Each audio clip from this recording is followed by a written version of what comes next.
Ladies and gentlemen, as a young debater in the northeast of Scotland, the debating hotbed that it is, I always loathed having to speak first and define the motion for the crowd. Inevitably, I would always try and come up with a witty opening, something to get the crowd on side and show the debating powerhouse that I was.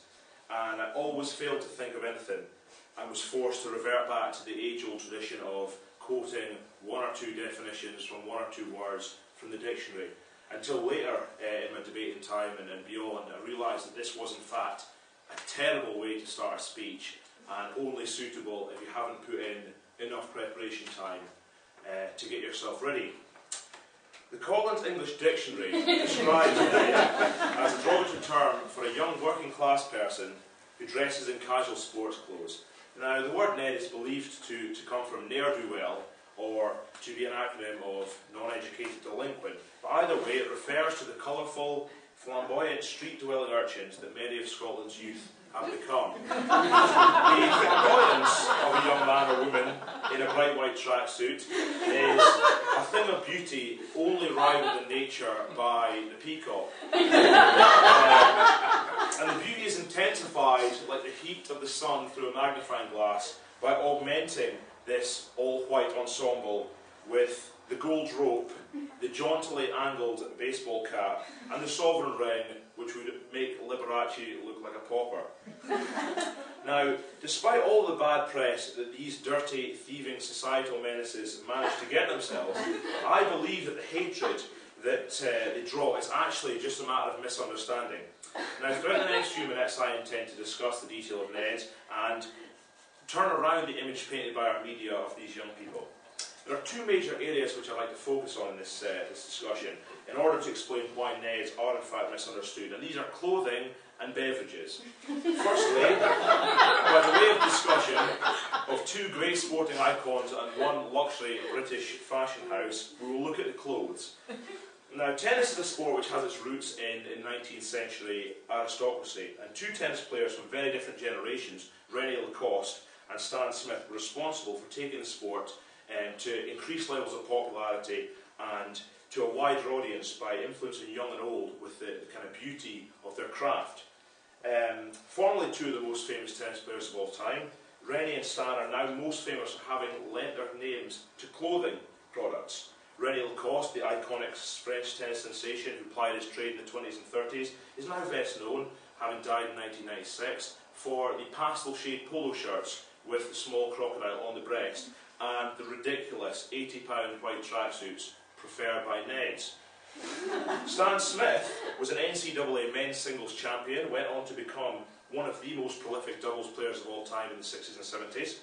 At the beginning of the 21st century, Stan lent his name to a range of Adidas trainers, and these were delightful trainers. I worked in JD Sports at the time. JD Sports, of course, entirely frequented by Neds. And this was the peak. This is the peak of the Stan Smith season. The delicate white with the elegant stylings at the heel and etching off his face on the tongue. Picked up by Neds, the delicate simplicity of the shoe making it a big hit. Now, the fascination that these Neds have with high-class fashion accessories was what first drew my attention to them as an untapped source of knowledge. Why take the time and effort to raise yourself up the class ladder in society into the realms of sporting royalty, when in fact you can just crack out a fresh pair of Stan Smiths and a crisp white Lacoste tracksuit, paid for on the gyro, and instantly attain the classy appearance which those of the upper classes used to be so attractive. In the late 1990s and early 2000s, the ultimate accessory for the streetwise Ned, as I'm sure you will all remember, was the Burberry cap. In fact, so much that Burberry at one stage described their own brand as synonymous with chavs and thugs.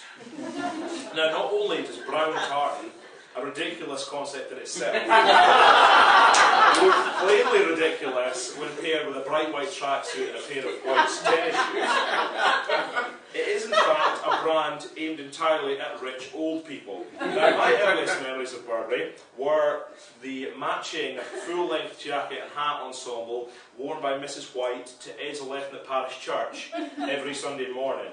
Now, early on a Sunday morning is not the kind of time you want to be getting up anyway, but the level of nausea increases with that amount of beige tartan. But the fact that Neds are willing to take one for the team and resurrect the family shows again that they are the uncredited saviours of the British upper classes. Now, there's further evidence that Neds are wise young people in the bodies of deformed tinks. Take, for example, their beverage of choice. Many critics, including some of our own MSPs, believe that Neds drink Buckfast because it is a potent caffeine-laced brew which renders you either ready to fight or completely unconscious. They also believe that they select this beverage because the bottle is shaped like a short baseball bat and suitable for clubbing. In fact, the same doubters believe that the Bells Hill champagne, the Wreck the Hoose juice, the Commotion lotion are chosen because of its low price and alcoholic content. In fact, they believe that this is just the perfect companion to a night in a cold bus shelter. In fact, that's not the case. It's clear to me this is yet another failure by our politicians to understand the young people of Scotland. Let's take a look at the evidence. £4.99 a bottle, 70 centilitres, alcohol by volume 15%.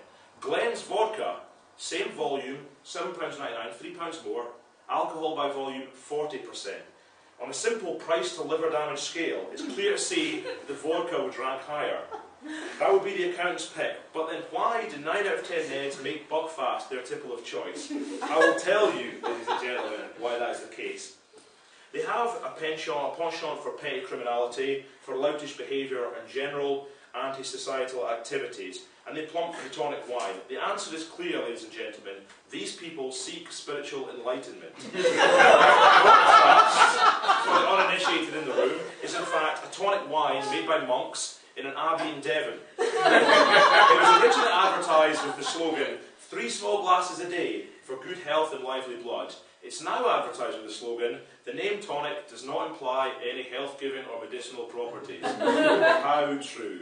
So the next time you pass a Ned in soiled Lacoste and Stan Smith trainers, unconscious in the pool of his own vomit, in his tenement stairwell, pockets bulging from your property which he's just stolen out of your house, spare a thought that he's done enough to ensure that he makes it up to that great place in the sky where his good friend Rennie awaits him with open arms.